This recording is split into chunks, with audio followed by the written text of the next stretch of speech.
T20 world cup 2024 में Pakistan cricket team का कप्तान बाबर आजम होगा। ये वो खबर है जो इस वक्त पाकिस्तान के बेशतर टीवी चैनल्स के ऊपर चल रही है। और इस वक्त जनाब जो दूसरी खबर इसके साथ लिंकअप की जा रही है वो ये है कि जनाब मोहसिन नकवी साहब के साथ जो पाकिस्तान क्रिकेट टीम के साबिक कप्तान बाबर आजम की मुलाकात हुई है। इस मुलाकात के नतीजे में जो डिस्कशंस हुई हैं, अगर वो कामयाब हो जाती हैं तो देन शाहीन शाह अफरीदी और मोहम्मद रिजवान जो इस वक्त तक बाबर आजम के साथ कप्तानी की जो जंग है, कप्तानी की जो दौड़ है, कप्तानी की जो टसल चल रही है पाकिस्तान के तीन सुपरस्टार्स के दरमियान, उसमें शामिल है। लेकिन जैसे ही बाबर आजम पाकिस्तान क्रिकेट टीम के कप्तान बनेंगे तो फिर जनाब जो सबसे ज्यादा नुकसान होगा वो जनाब मोहम्मद रिजवान और शाहीन शाह अफरीदी का होगा, क्योंकि T20 वर्ल्ड कप 2024 में ये पाकिस्तान क्रिकेट टीम के स्क्वाड का हिस्सा तो होंगे, लेकिन जो पाकिस्तान की फाइनल प्लेइंग 11 मैदान में उतरेगी और पाक भारत जो टागरा होगा उसके अंदर भी ये दोनों खिलाड़ी जनाब प्लेइंग 11 से एब्सेंट हो सकते हैं। वो किस तरह से, ये जनाब डिटेल्स आज की वीडियो में मैंने आपके साथ शेयर करनी है। लेकिन उससे पहले पाकिस्तान क्रिकेट बोर्ड जिस उस्मान खान के जनाब तरले मिनते करके लाया है कि आए पाकिस्तान क्रिकेट को इस वक्त आपकी बहुत ज्यादा जरूरत है, और उस्मान खान ने भी फिर जनाब जो हुब्बुल वतनी है उसका मुजाहरा करते हुए जो लीग क्रिकेट थी उससे दूरी इख्तियार की और यूएई को यह कहा कि जनाब मेरा जो कॉन्ट्रैक्ट है उसको टर्मिनेट कर दिया जाए। लेकिन अब ये इत्तला सामने आई है कि एक जानिब उस्मान खान जो है वो काकूल कैंप के अंदर ट्रेनिंग कर रहा है, तो दूसरी जानिब उस्मान खान ने जो लेटर लिखा है यूएई क्रिकेट बोर्ड को, उसको लेकर जो यूएई क्रिकेट बोर्ड है वो जनाब उस्मान खान के ऊपर पाबंदी भी आयद कर सकता है। हालांकि जो पाकिस्तान क्रिकेट बोर्ड के जनाब जो लीगल अफेयर्स को देखने वाले हैं वो उस्मान खान के साथ कांटेक्ट के अंदर थे और उस्मान खान ने जनाब उनकी डायरेक्शन के ऊपर जो लेटर है वो लिखा है। लेकिन फिर भी जो यूएई क्रिकेट बोर्ड है वो इस वक्त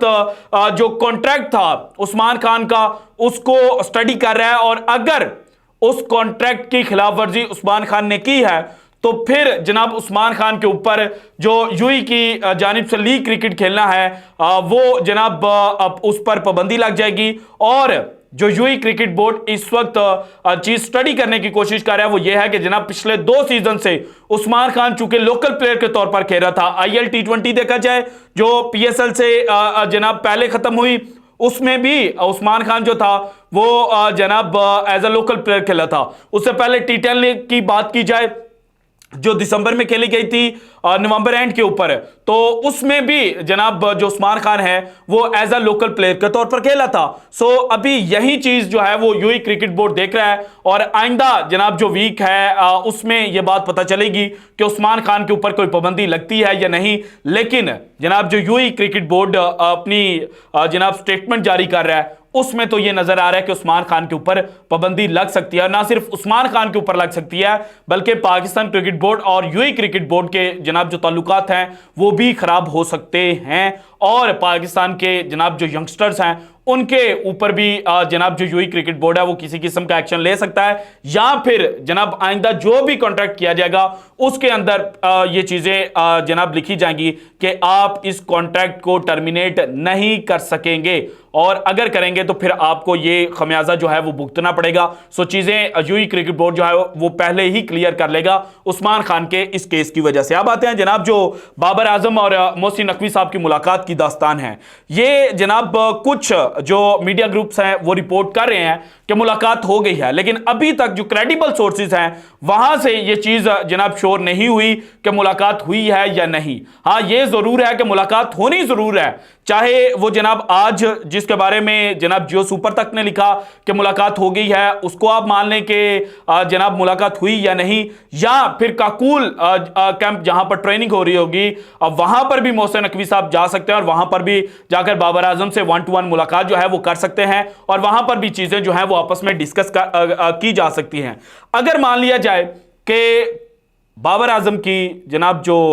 सवालात हैं उनके जवाब उनको मिल जाते हैं और वो पाकिस्तान क्रिकेट टीम की कप्तानी कबूल कर लेते हैं, तो उसके बाद सिनेरियो क्या डेवलप होगा पाकिस्तान क्रिकेट टीम के अंदर। तो जो सबसे पहला केस है वो है शाहिन अफरीदी का। शाहिन अफरीदी अगर पाकिस्तान क्रिकेट टीम के कप्तान बनते हैं तो देन वो ऑब्वियसली पाकिस्तान की प्लेइंग 11 के अंदर खेलेंगे, लेकिन अगर वो कप्तान नहीं बनते तो फिर शाहिन अफरीदी जनाब बड़े खतरे के अंदर आ चुके हैं, क्योंकि शाहिन अफरीदी को मुकाबला या टक्कर देने वाले जो लोग हैं वो अब पाकिस्तान क्रिकेट टीम का हिस्सा बन चुके हैं। अगर नसीम शाह की बात की जाए तो नसीम जो है वो जनाब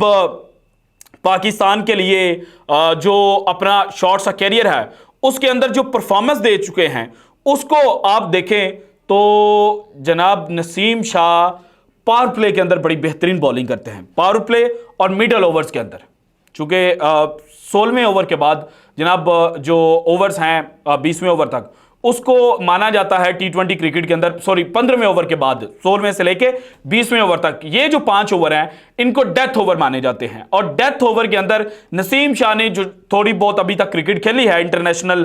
T20 क्रिकेट खेली है, उसमें 9.14 की इकॉनमी रेट के साथ नसीम बॉलिंग करते हैं, जबकि पावर प्ले और मिडल ओवर्स के अंदर नसीम शाह जनाब बेहतरीन बॉलर के तौर पर सामने नजर आते हैं। उसके बाद जो दूसरा नाम सामने आया है वो है इमाद वसीम का। इमाद वसीम को जो रिलैक्सेशन दी जा रही है, एक तो जनाब जो उन्होंने परफॉर्मेंस दी उसकी बुनियाद पर वो टीम के अंदर जगह बनाते हुए नजर आ रहे हैं, दूसरा जनाब जो काकुल कैंप के अंदर भी उनको रिलैक्सेशन मिली है उसको भी अगर आप जहन में रखें तो यह चीज कंफर्म है कि इमाद वसीम अगर 15 रुकनी स्क्वाड का हिस्सा है तो फिर वो फाइनल प्लेइंग 11 का भी हिस्सा होंगे। तो इमाद वसीम भी जनाब मिडल ओवर्स और पावर प्ले के बेहतरीन बॉलर हैं। मिडल ओवर्स में 5.99 की इकॉनमी रेट के साथ ये बॉलिंग करते हैं, जबकि पावर प्ले में 6.50 की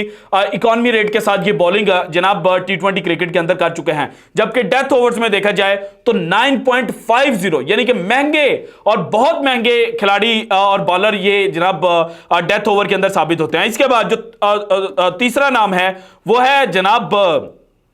मोहम्मद आमिर का। मोहम्मद आमिर की पावर प्ले के अंदर जो इकॉनमी रेट है जो T20 क्रिकेट इन्होंने अब तक खेली है उसमें 6.11 का इकॉनमी रेट है, और मिडल ओवर में देखा जाए तो 8.18 का इनका इकॉनमी रेट निकलता है, जबकि डेथ ओवर पर देखा जाए तो 8.47 का इनका इकॉनमी रेट है। और अब अगर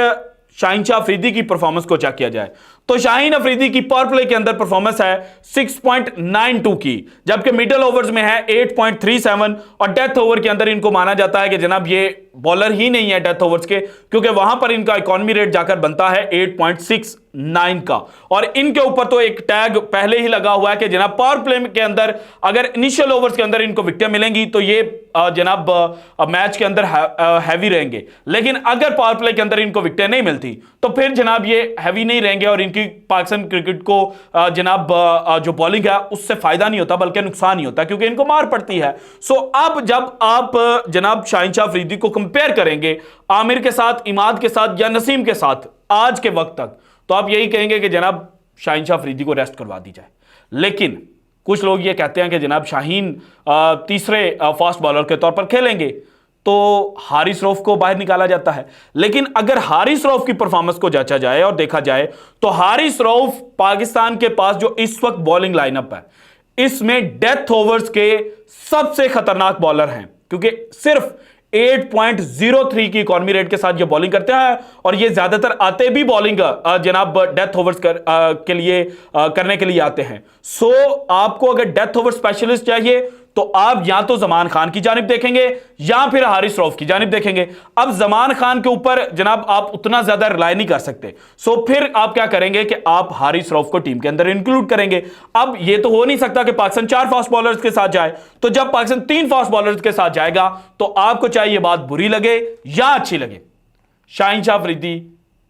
प्लेइंग 11 के अंदर जगह बनाने में नाकाम साबित होते हैं। सो इस वजह से इस वक्त पाकिस्तान क्रिकेट बोर्ड जो है वो बाबर आजम के तरले मिन्नतें कर रहा है कि जनाब आए हमारे साथ मीटिंग करें, मामला सेटल डाउन करने की कोशिश करें ताकि आपको कप्तानी दी जाए, क्योंकि इनको भी पता चल गया है कि शाहिन अफरीदी आमिर और इमाद के होते हुए प्लेइंग 11 के अंदर जगह नहीं बना सकता। सो जनाब इस वजह से शाहीन की छुट्टी हो सकती है। इसके बाद जो दूसरा केस है वो है मोहम्मद रिजवान का। मोहम्मद रिजवान को पहले तो पाकिस्तान क्रिकेट टीम के अंदर कोई टक्कर देने वाला नहीं था, मोहम्मद हारिस थे, लेकिन उनको भी जनाब उस तरह से मैचेस नहीं मिले इंटरनेशनल लेवल पे, और फिर उनकी जो परफॉर्मेंस है उसके अंदर भी जनाब जो फॉर्म थी उसके अंदर डिप देखने को मिला। इसके बाद आजम खान को ट्राई आउट किया गया, लेकिन आजम खान भी परफॉर्मेंस नहीं दे पाए। तो पाकिस्तान अब लेकर आया है उस्मान खान को, और याद रहे जो इनिशियल मैचेस उस्मान खान ने PSL सीजन 9 के अंदर खेले वो एज अ बैट्समैन के तौर पे नहीं खेले थे, बल्कि as a wicket keeper batsman के तौर पर खेले थे। टीम के अंदर मोहम्मद रिजवान थे मुल्तान सुल्तान के, चूंकि वो कप्तान थे और ओपनिंग बल्लेबाज थे, लेकिन वहीं पर जो उस्मान खान हैं वो खेले थे जनाब as a wicket keeper batsman. और इसी बुनियाद पर उस्मान खान को पाकिस्तान क्रिकेट टीम के जो बड़े हैं उन्होंने ये कहा कि आप आएँ, आपको जो खुली अपॉर्चुनिटी है वो मिलेगी और आप अपना कॉन्ट्रैक्ट जो है वो टर्मिनेट कर दे। सो उस्मान खान गारंटी लेकर आया है, और ये तारीख में पहली दफ़ा हो रहा है कि अभी तक पाकिस्तान क्रिकेट टीम के कोच या कप्तान के बारे में कोई चीज़ें फाइनल नहीं है कि जनाब कौन होगा T20 वर्ल्ड कप में, लेकिन 3 खिलाड़ियों के बारे में पता है कि जनाब ये जो 15 मेंबर स्क्वाड बनेगा उसके अंदर जगह रखेंगे। और ना सिर्फ ये 15 मेंबर स्क्वाड के अंदर इनकी जगह है, बल्कि ये फाइनल प्लेइंग 11 के अंदर भी जगह रखेंगे। सो उस्मान खान को जब आप लेकर आते हैं तो उस्मान खान की फिर परफॉर्मेंस चेक करना भी बड़ा इंपॉर्टेंट है। क्या आप इसको खिलाएंगे किस नंबर पे, क्योंकि आप इसको लेकर आए हैं PSL में जो टॉप 3 के अंदर उस्मान खान ने परफॉर्मेंस दी है, या टॉप 4 भी आप इंक्लूड कर लें कि जनाब चौथे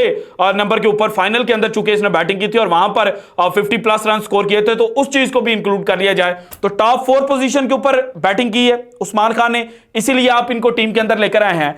और साथ अगर जनाब क्रॉस चेक के तौर पर देखा जाए जो इनकी परफॉर्मेंस है T10 लीग में, जहां पर जनाब एज अ ओपनर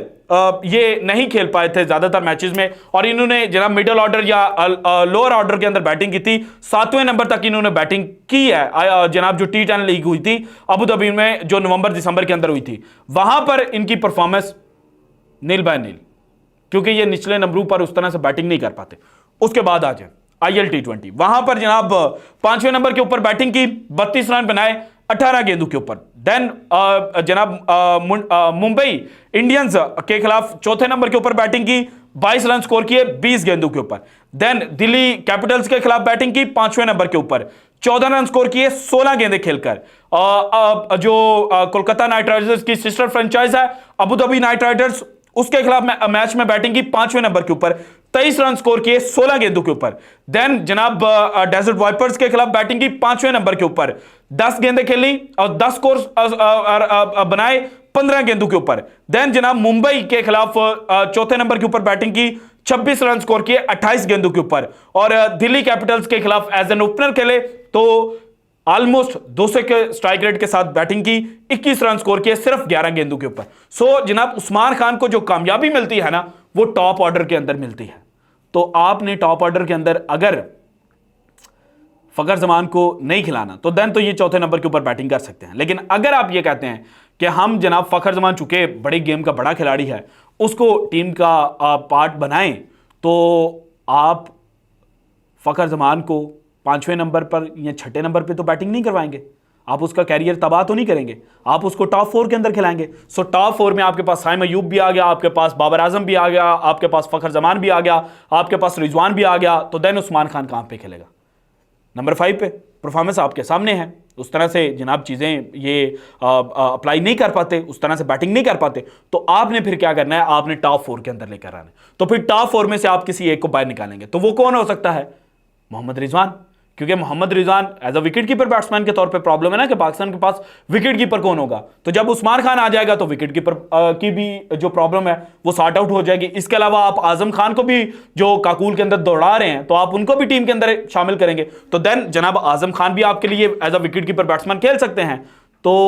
ये वो मेन रीजन है जिसकी वजह से ये हो सकता है कि अगर बाबर आजम कप्तान बनते हैं और शाहीन शाह अफरीदी और रिजवान कप्तान नहीं बनते तो फिर भाईजान ये दोनों टीम से ड्रॉप भी हो सकते हैं। So this is it from today's episode. अगर आपको वीडियो पसंद है तो लाइक कीजिएगा, ज्यादा से ज्यादा शेयर कीजिएगा, अपनी कीमती राय का इजहार लाजमी कीजिएगा, और अगर आपने अब तक चैनल को सब्सक्राइब नहीं किया तो कर दें। शुक्रिया, अल्लाह हाफिज।